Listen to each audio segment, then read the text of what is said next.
Tyler, I absolutely agree. As Africa strives to achieve energy security and sustainable development, the role of women in resource governance has never been more vital. When women lead and participate meaningfully in resource governance, policy becomes more stable, communities are better served, and outcomes are more sustainable.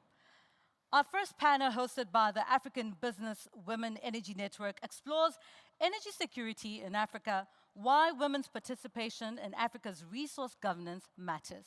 To lead this discussion, please help me welcome our moderator, General Manager, Corporate Communications at Oando PLC, Alero Balogun.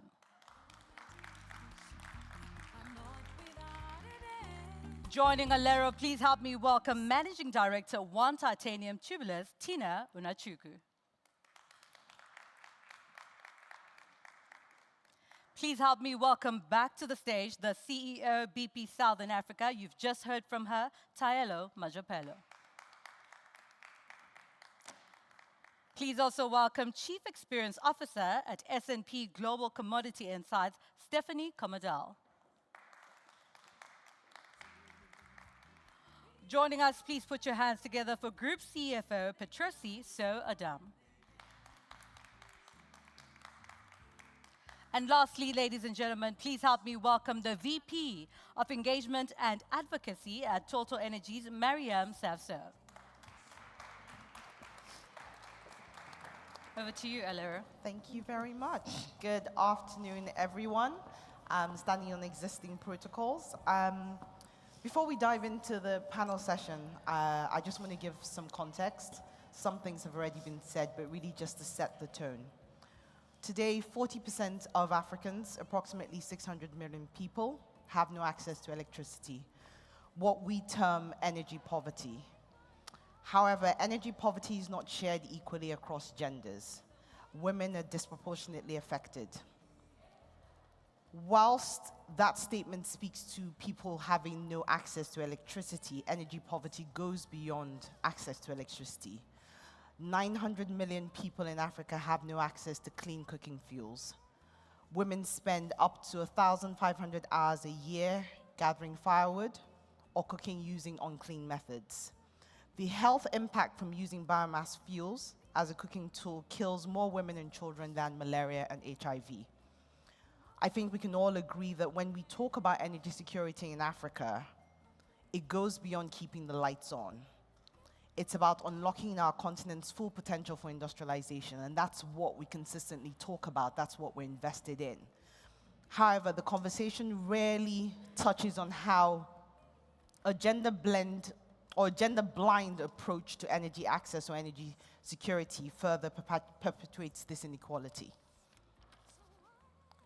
So the question then becomes, if women are overwhelmingly impacted and negatively impacted, shouldn't our voices be heard? Shouldn't we be invited to the table? Shouldn't we be part of shaping governance frameworks? You could argue, if this knowledge is accessible to all, what is the benefits of having women at the table? The point of this panel is to discuss that or dissect that further. The panelists have over 80 years worth of experience altogether, experience across different functions, commercial, supply chain, leading businesses. But the one thing that is clear is not only are they women, they're passionate about how do we move the continent forward and how do we as women play a role in moving that continent forward. Thank you. So my first question goes to you, Adam. In the African context, what does energy resource governance mean in practice? And how much do issues like access to capital or even regulation shape whether projects succeed or fail? Thanks, Lola. Can you hear me well? Yes. Yeah, when we talk about energy security, we're mostly talking about having accessibility, affordability, reliable of supply, and also energy that's sustainable. And in an African context, we are in an environment where to be able to develop those resources, there is a huge need of capital and capital that's affordable.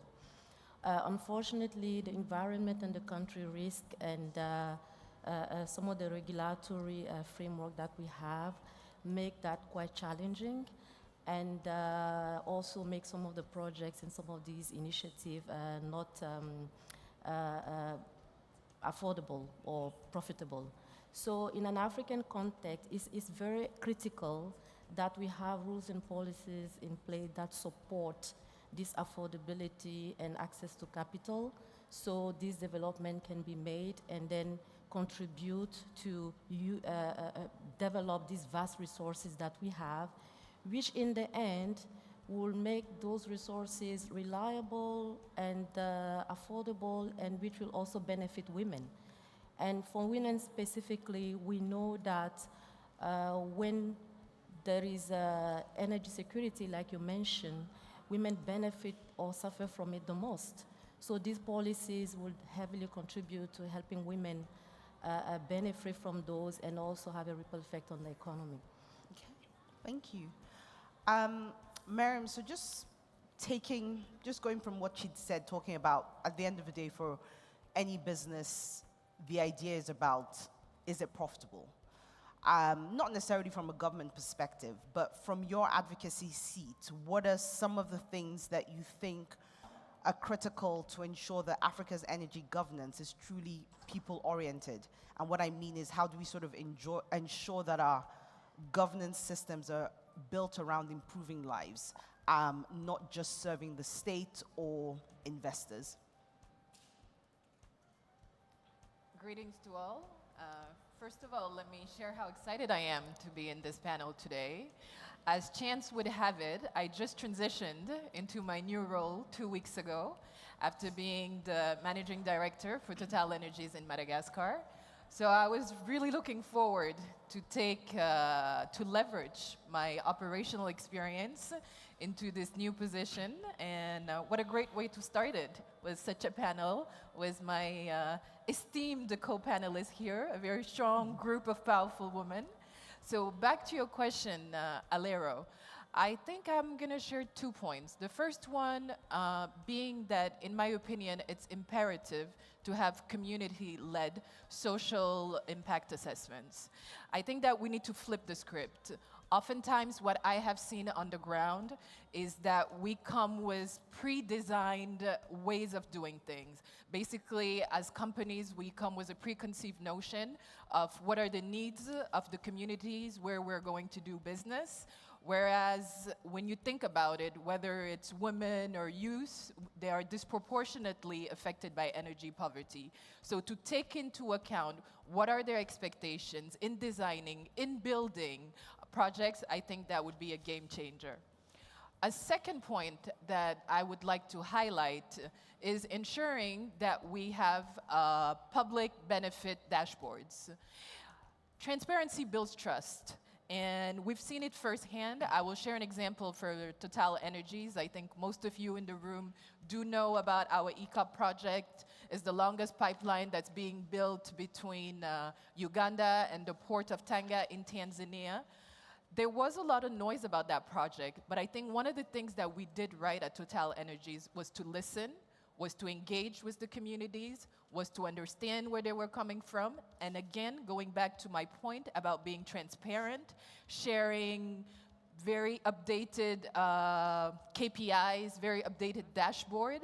And what I have heard back from the ground is that it made the project from being very theoretical to something tangible and something where the communities could see the value in what we were doing for the country in Uganda and in Tanzania.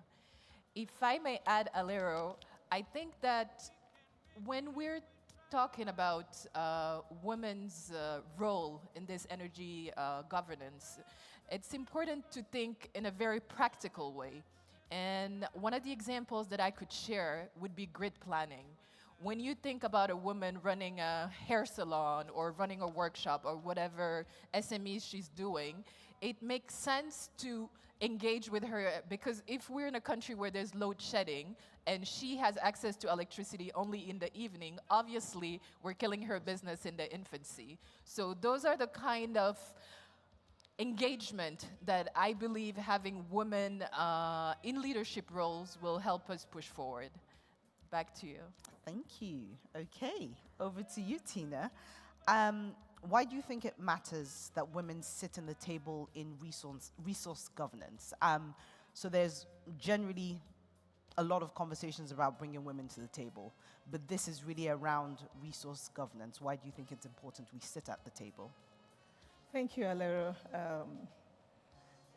It's very important that women sit at the table in resource governance. One of my favorite quotes is by Maya Angelou, where she says that where she said that the woman, when you train a woman, you train a generation. And another quote which is very popular for me, and I always say, is the fact that women, when you teach a woman, you are teaching a nation. Now, women sitting at the table in resource governance, it's a non-negotiable act in the sense that you can only give what you have. Women are about 50% of African population, and children also make up about 30% of those, which means that women represent not just the children, but also fellow women at the seat of decision making. You can't give what you have. So not having a woman at the seats at the table means that the policies that will be put in place will either not impact majority of the population, but at the same time build a form of, will not really meet the people or come up with the right policies that will impact the generations to come. Think about an organization like mine. When I came up into leadership, I found out that we didn't have women in leadership in One Titanium. And I've consciously hired women to take up strategic position. I actually came up with one to this conference, and I've seen the impact that she's made as a manager, the contributions that she's brought to the organization. Women are passionate about what they do, and I think that's driven by the motherly instinct. So when we are at the table, we don't only speak for ourselves, but we speak with intent. We speak looking at the bigger picture, and then we can influence policies that impact on generations. Aside that, having women sit at the table brings diverse opinions, diverse school of thoughts, because they come with experience, and they're able to see the bigger picture, especially when it comes to how this impacts on them, and also how they are empowered economically. Some of us have heard of Catherine Lucy, the founder of Solar Sisters. That's seeing an African woman use the solar panel or the solar light to cook was the vision that drove her to seeing how this woman is not only able to cook, but that she's also to run a business and build a sustainable economy for herself and the rest of the sisters in Africa. We need more Catherine Lucy at the seats of power decision making. We need people who can think beyond the immediate need, but also people who can build and empower women, who can drive policies on economic empowerment that will better the lot of not just the women, but generations to come. Again, it's important that women sit at the table for decision making, in the sense that women always have this fear of failure. And because we have this fear of failure, and again, our upbringing as Africans, where we always seen and not heard, I'm sorry, that's an old statement, and I think that has actually been overridden by the changes that we've seen in Africa.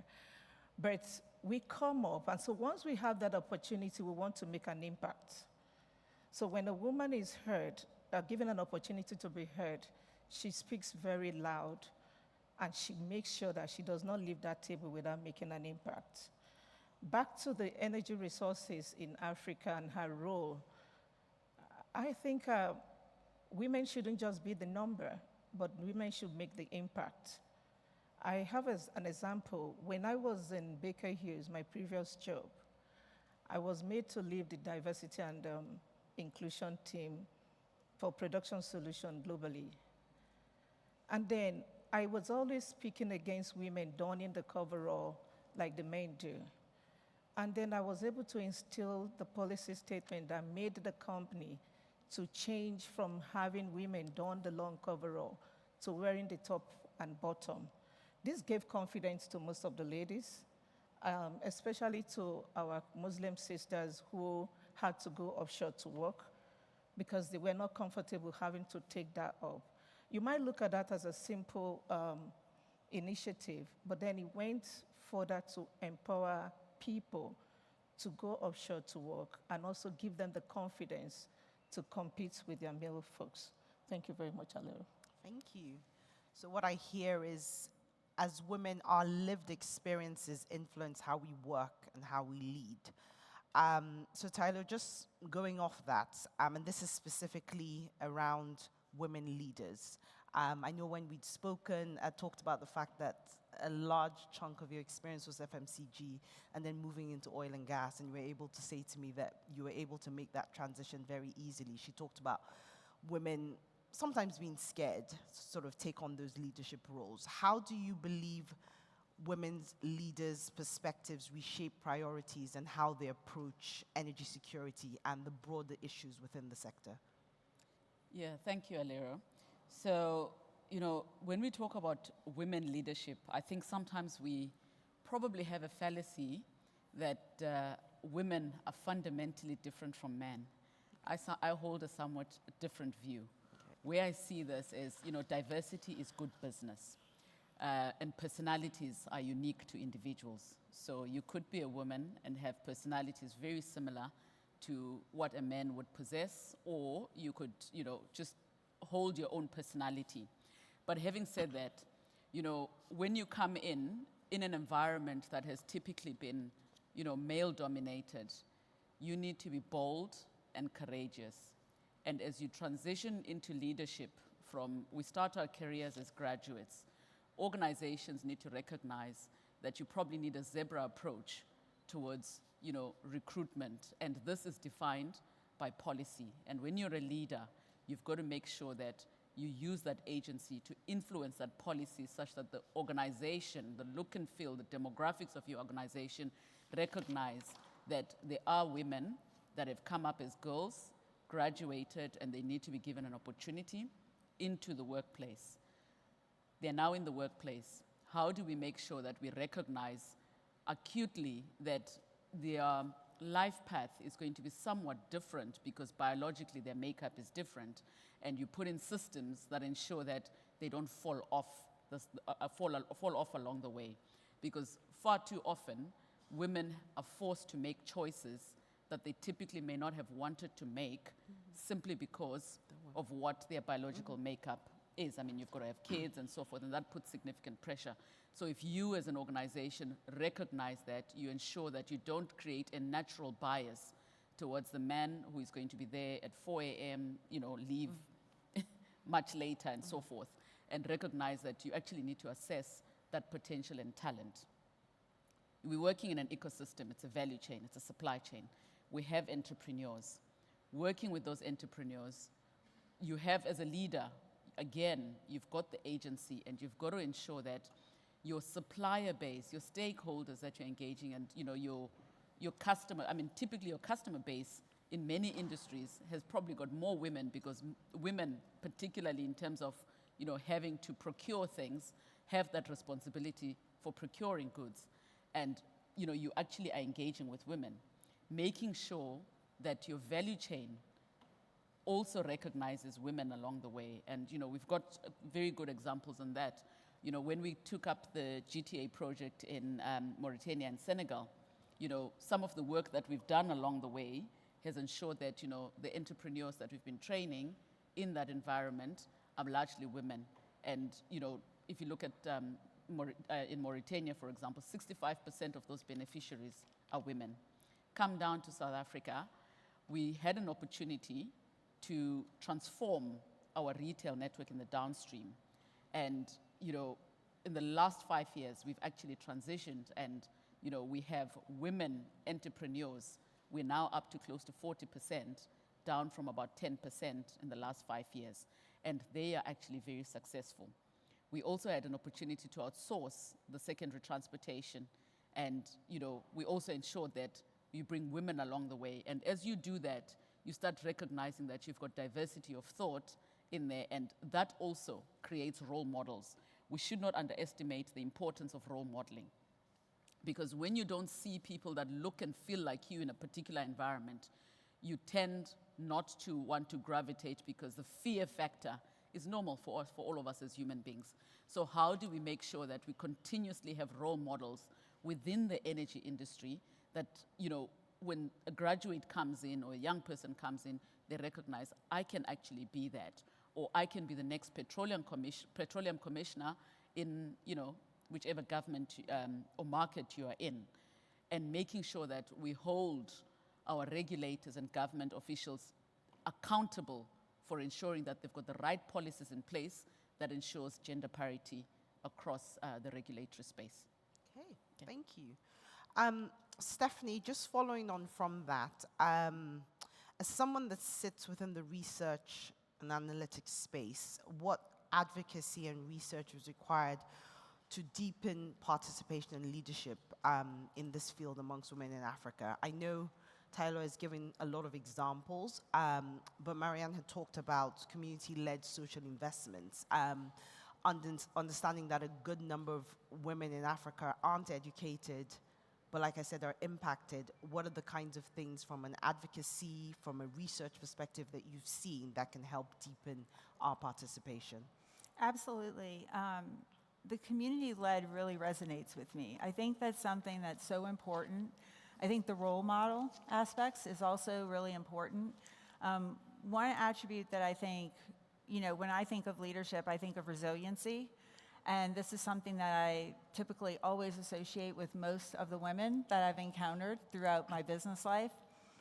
From an advocacy perspective, I think that partnership with non-governmental organizations would be really critical, as well as educational institutions, making not just sure that women have access to those educational programs, but also have access to the scholarships and the availability to actually attend those programs.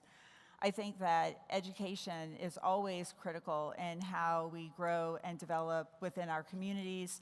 I think also, just building off of some of the other key points, it's really important that not only by partnering with government, partnering with your nonprofits, but again, going back to those non-governmental, those private sector that really resonate with your community, so that they understand the right needs and they can develop the right community-led programs, the right university-led programs that may be a little bit more of outside-in thinking, and as well as inside-out. I think it's important to have both aspects. And then the other side of this is just going back to that point of resiliency. I think that whatever path you're going in, there's always going to be challenges. And what women and all leaders bring to the table in most circumstances is that ability to adjust, adapt, and keep going. And I think that's really critical when you're, innovating, you're changing a landscape, and you're creating a new space at the table. So I would see those as some of the key areas that we could do better. Okay, thank you. Can't believe we've spent 25 minutes already.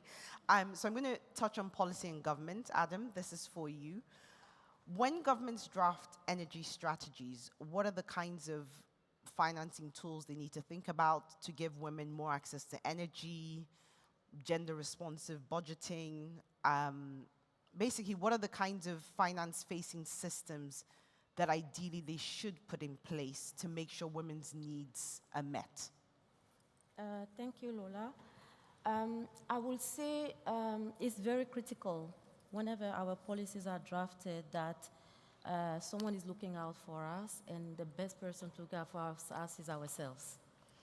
And we need to have into the government budgeting system some gender responsive budgeting, in the sense that our public spending needs to be aligned with gender goals. It's very important that there's this perspective that's always taken into account into the structuring even of the policy. And we need to also have in our budgeting system financial incentives that are targeted. For example, we need to be able to emulate and reward corporations, institutions, etc., who actually promote and succeed through gender equity programs, and also contribute to the communities that are favoring women initiatives. It's important to also in our policies to see the impact of these measures, decisions, and etc. that we're making into women, because sometimes decisions are made and no analysis is done on what is the impact actually on women, because as you know, what gets measured gets done. And until through data, we are able to see the actual impact and all those initiatives onto women. And specifically in Cote d'Ivoire now, there's a significant drive into improving gender parity into the energy sector.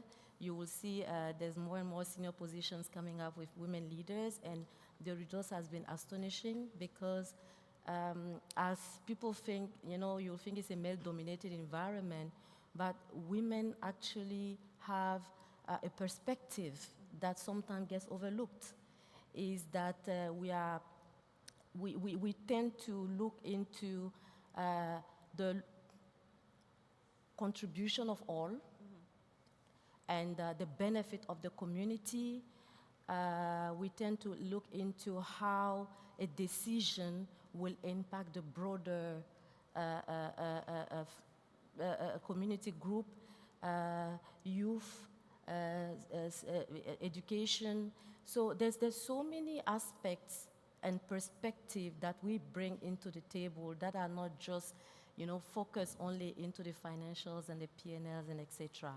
And in terms of the budgeting also, it's very critical that we work on capacity building programs, in the sense that if you're not trained and competent, how will you be able to speak up? And we need to have initiative in place training women into those positions. And this doesn't start when they're getting into the job market. It has to start from when they're into school, supporting and sponsoring STEM programs, for example, and also allowing women in vulnerable communities to have access to education. And we've got some initiative where when you support and go and show them what they're capable of achieving, you will be very surprised on what can be done in terms of entrepreneurship and contributing into those things. So this has to be also embedded into the government policies, and it has to be measured in the same way. And last but not least, it's important to have public campaigns available so that women are aware of what's out there for them. Because sometimes there's a lack of knowledge of what is available, and it's important that we go all the way to all the rural places, the villages, and then educate people and bring the awareness on what's actually affordable and available for them, and what they can tap into so as to grow. So there's a lot to be done for sure, and it's important to know that a lot is being done already. And it doesn't mean that we've already achieved what we want to achieve, but I think I'm very excited for what the future looks like for women in Africa. Okay, thank you. Mariam, this is for you. What do you think the NOCs and national oil companies and ministries can learn from women leaders to deliver an Africa-led just transition? Adam has talked a lot about transparency, measurements, KPIs. if there was one KPI that you would recommend they adopt, what would it be? Thanks, Alero, for the question. I read yesterday that women are master strategists in resource optimization. When I read that, I sent it to my mom because I thought that was a perfect definition of who she is. I grew up in a modest household in Senegal, and what I do remember is the ability, how skillful my mother was at stretching a dollar. We had scarce resources, but she always took into account everybody's needs, and she managed. And we never felt that we lacked anything. And the good news is that my mom is not alone in that position. There are millions of women across Africa who've just been doing the same thing as her. Now, what an opportunity. Imagine taking what I just mentioned, that resourcefulness, being so skillful, and applying it into the energy projects that we want to bring about the continent. To your question, Alero, when we're thinking about one policy, I will agree with Adam because she mentioned gender-responsive budgeting. I believe that is key. It is key because we must dedicate a specific portion of funding, of investment to women-led initiatives. Whether, for example, it is to ensure that we have childbearing facilities, for example, or one of the participants mentioned earlier, having across the supply chain, ensuring that women are given a specific amount. I think that's really important because they need to be able to enjoy some of the investments that are being done in the continent. Now about the KPI. I know I'm going to be a little bit touchy because every time we talk about boardroom quotas, there's a bit of pros and cons. I'm not going to shy away from that, and I'm going to be very clear. I do believe it's important to put in place boardroom quotas. I believe it's important for women to basically be signing the checks, to be in the leadership roles that are necessary, and to be clear whether we're talking about NOCs, IOCs, the different JVs, the women need to be there. And I'm going to take the example of TotalEnergies and the importance of having role models, as Taelo mentioned earlier. I was pleased just now to see Marieme Khan. She's the former managing director for TotalEnergies in South Africa. And I met Marieme Khan very early in my career. And she's been someone who's inspired me. And it was important for me in a company like TotalEnergies to have representation, to see that there was another black woman who was there, who was moving ahead, who was breaking ceilings, and it inspired me and made me feel that I could do it. And it gave me the courage to take on leadership roles when I thought perhaps I was doubting myself, when I thought, you know, there's a bit of imposter syndrome here. And today to be sitting here and feeling that I absolutely deserve to sit here, and I'm right where I'm supposed to be. So there you have it. Yes, you are.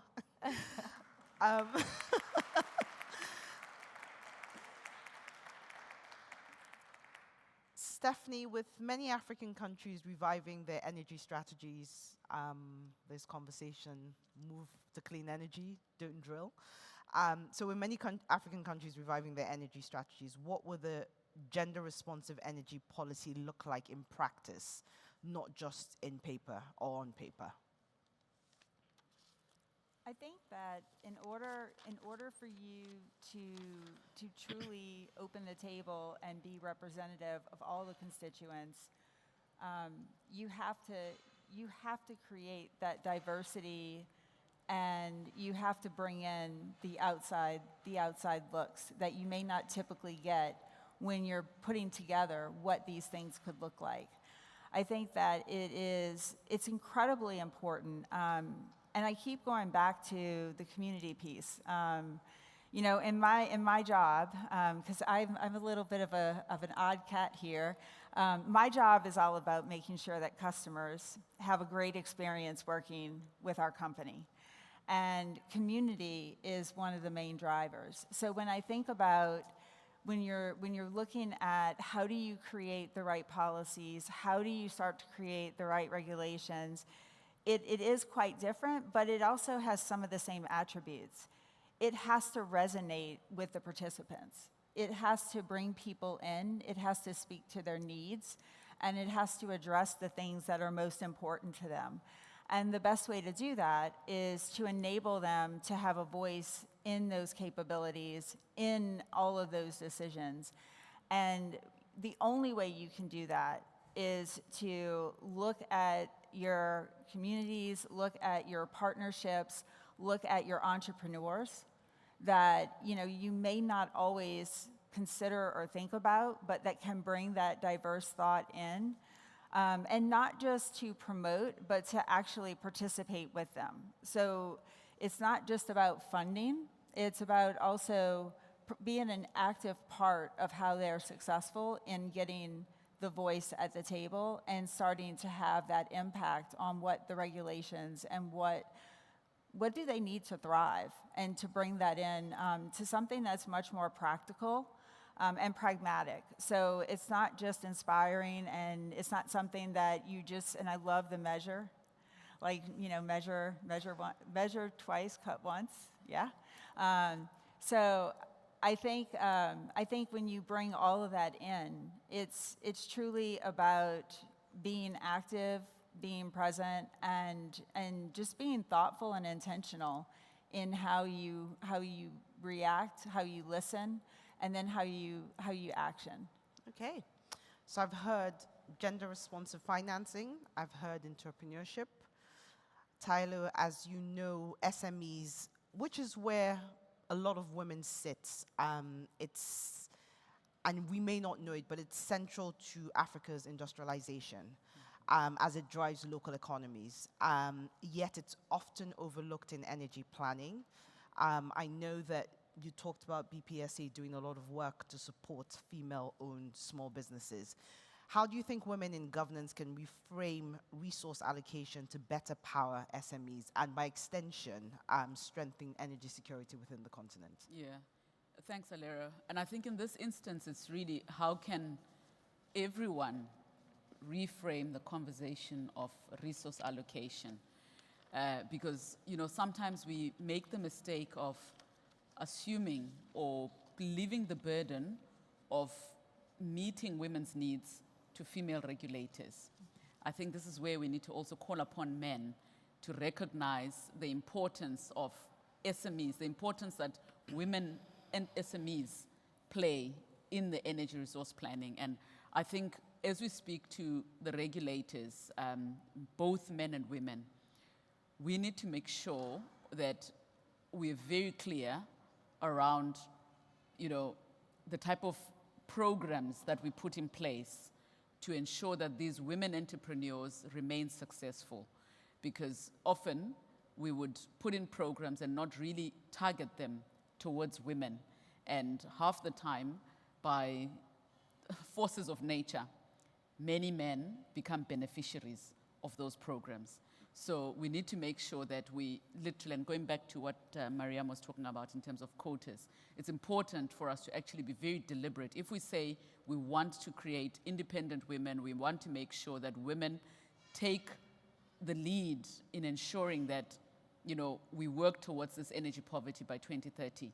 We have to make sure that as regulators, we put in programs that target women and make sure that they actually become successful, whether it's in renewable projects or even in upstream and downstream activity in the organizations that they own or even work for, making sure that we are very deliberate about them being part of the solution, not only in terms of being the regulators, but as SMEs, making sure that they benefit from it.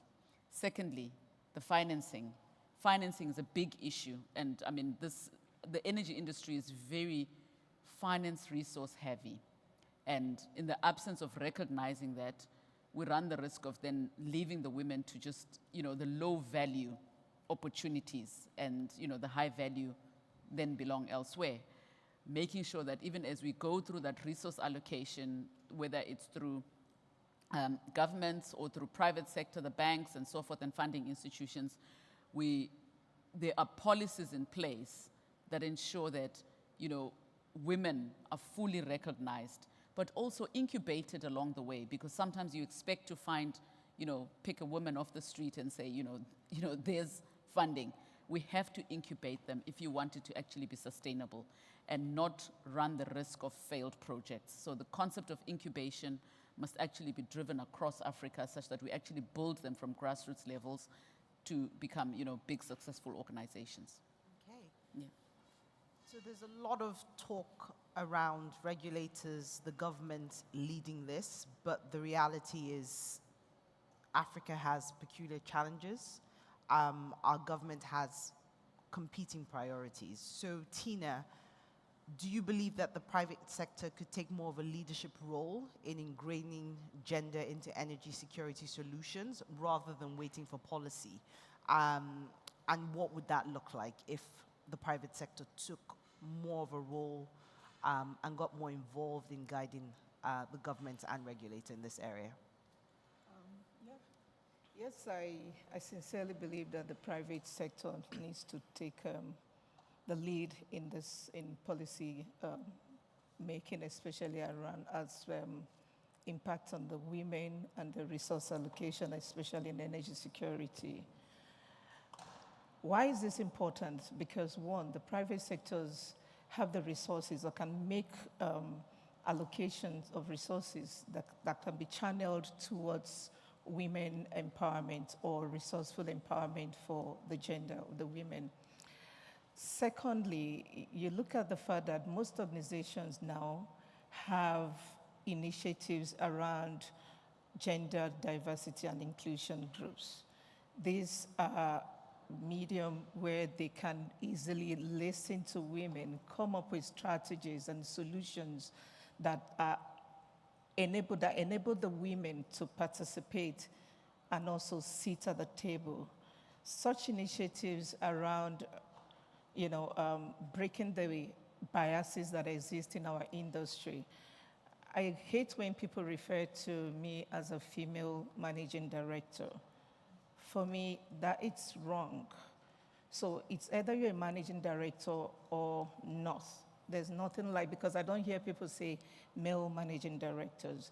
So these initiatives actually help, these initiatives run by the private sectors, whereby they are able to break the divide that exists, especially in the stereotyping, help to drive those initiatives. Again, looking at the fact that the private sectors also can sponsor events and programs, especially in terms of STEM education, where there will be intentional efforts made to identify women that can be trained, especially in certain skill sets, and also coming up with innovations that will support the women in executing those tasks. Often tasks, most of our tools are designed for men. Excuse me, but that's the truth. Even some of the equipment that we use, the gears, are designed for men. But when we have the private sectors who are very limited in terms of who are not limited in terms of decision making, coming up to champion these initiatives, it grows and stems from there, even into the government organizations. Don't get me wrong, government is doing a lot. I can tell you in Nigeria, there's a lot going on in that space where female entrepreneurs are empowered, and now we can sit at the table and they're being heard. But if you look at statistics, we have the private sectors championing this more, and not just in Africa, but globally. Now we have organizations where the vendors or the suppliers for these organizations are mandated to have female leaders in their organizations. In my previous role, you see that there are certain companies that are either put on suspension or, because of the role they play in the organization in terms of allocation of jobs, they are mandated to ensure that they have more female represented in their organization. So when these initiatives stem from private sectors, when they're championed by the private sectors, you see that the government have no other alternative but to build on that to ensure that women and their participation in the energy sector is visible. And again, that also can affect the rest of the value chain. Lastly, Alero, I will say this, that walking the talk is seen more in the private sector than in the public sector. No doubt, but if we allow women sit in the seat of governance, and if we allow women, own a space, especially in leadership, we find out that the application of all that have been spoken today by the panelists becomes easier. And by the time we are coming back together here to discuss or look at statistics, that there will be the implementation of some of these policy statements for the betterment of the women folk in Africa. Thank you. Thank you very much. I know we're wrapping up. Unfortunately, I'd wanted to give you all a minute to say something, but I'm not sure I'm going to be allowed to do that. So what I am going to say is my takeout, and the takeout for everyone really is profitability cannot lead our ambitions. As a continent, lifting our people up, whether they're men, women, or children, has to be the goal. To do that, we must flip the script. We must think differently. We must be bold. We must be courageous. Diversity is good for business, and role modeling is important. Role modeling as individuals within the companies and communities that we're in, but even role modeling as corporates, so other corporates can see what you do and they want to do the same. From the home, women are master strategists, resource managers. It's in us. So let's be comfortable with it. Let's do that in the organizations that we work in. And that this message is not just for women, it's also for the men, so that we're all working together, not just to move the continent forward, but to positively impact all. Thank you very much. Thank you so much. A round of applause for our panel. I'll ask our panel to please come by the side and take a picture whilst I introduce our next panel. Thank you so much. Another round of applause.